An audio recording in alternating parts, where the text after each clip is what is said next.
ఈ రాష్ట్రం అభివృద్ధి చెందాలని,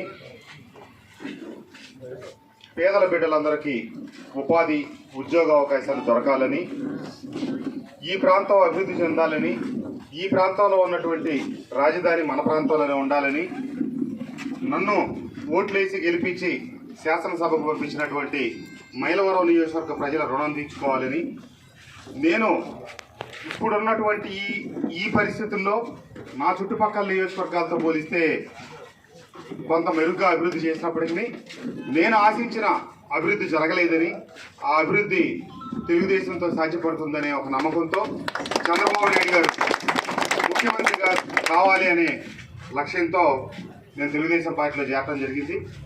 నేను అక్కడ బాబు గారిని కలిసినప్పుడు చెప్పాను, నాకు ఈ రాష్ట్రంలో చాలామంది టికెట్లు రాక పక్క పార్టీల వైపు రావటమో లేకపోతే తిరుగుబాట్లు చేయటమో గొడవలు చేయటమో జరిగింది.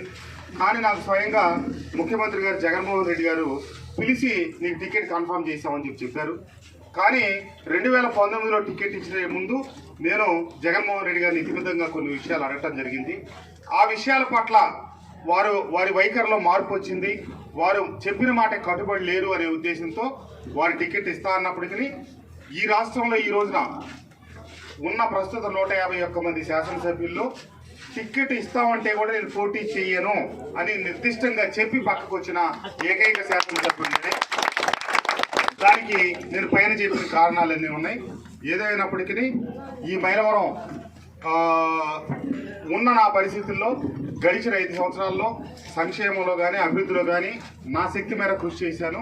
పార్టీలు చూడలేదు, కులాలు చూడలేదు, మతాలు చూడలేదు. కొన్ని పరిస్థితుల్లో స్థానికంగా ఉన్నటువంటి పరిస్థితుల వల్ల ఎవరైనా కొంతమంది కేసులు పెట్టుకుంటే పెట్టుకోవచ్చు తప్పించి నేను ఉద్దేశపూర్వకంగా ఎవరి మీద కేసులు పెట్టించడం, ఘర్షణలు, గొడవలకి ఎంకరేజ్ చేయలేదు. ఈ భారతదేశ చరిత్రలో కులాలతోనే ఎవరు ఈ రాజకీయం నడపలేదు. వాటన్నిటికీ అతీతంగానే జరగాలి.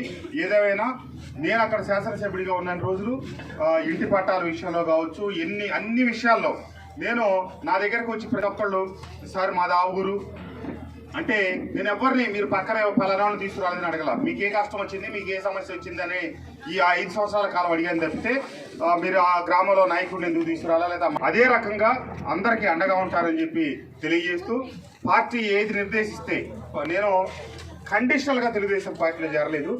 బాబు గారి దగ్గర నేను మొట్టమొదట కలిసింది చేరిన రోజే తప్పితే అంతకుముందు బాబు గారిని కలవాలో లోకేష్ బాబు గారిని అయితే కలిశాను.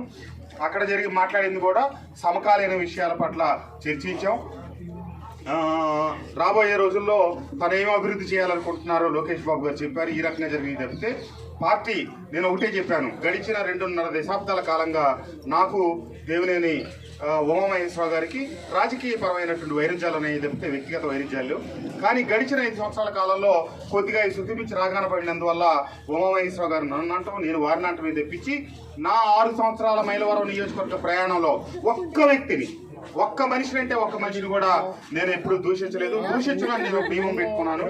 అదే మేరకు నా మీద సోషల్ మీడియాలో కావచ్చు, ఇతరత్రా కావచ్చు, ఎంతమంది ఎన్ని వ్యాఖ్యలు చేసినా కూడా నేను పట్టించుకోలేదు.